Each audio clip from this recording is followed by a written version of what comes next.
선진국은 이제 고령화에 의해서 더 이상 성장률을 끌어올리기가 매우 어려운 상황에 있지만 지금은 신흥국의 비중이 세계 경제에서 차지하는 비중이 50%를 넘어가기 시작을 했습니다.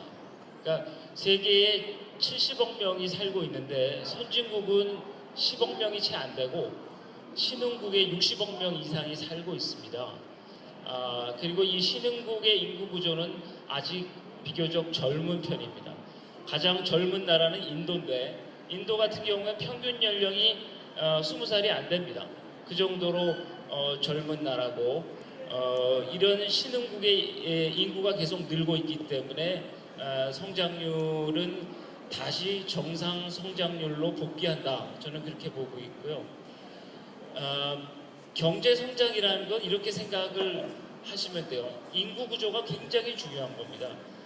A 국가는 10명이 살고 있고 B 국가는 10명이 살고 있고 똑같이 10명이 사는 국가라고 생각을 해보시죠. 거기서 10년, 20년, 30년이 지났는데 A 국가에는 계속 10명이 살고 있고 죽고 낳고 했는데 10명밖에 안 살고 B 국가에는 계속 아이를 많이 낳아서 B 국가는 30명이 됐다면 어떻게 되겠습니까?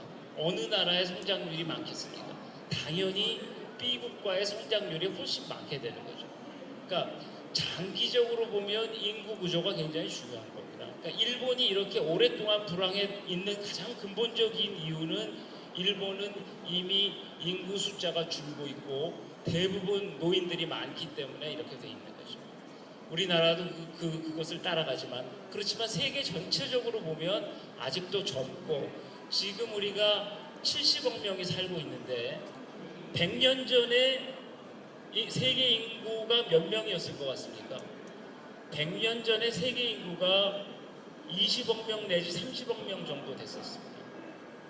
지금은 70억 명이 살고 있고 이 세계 인구는 90억 명 내지 100억 명까지 늘어날 걸로 예상을 하고 있습니다. 그렇기 때문에 신흥국의 성장률은 다시 복귀한다. 그래서 세계는 신흥국 위주로 정상 성장을 할 것이다. 저는 그렇게 보고 있습니다.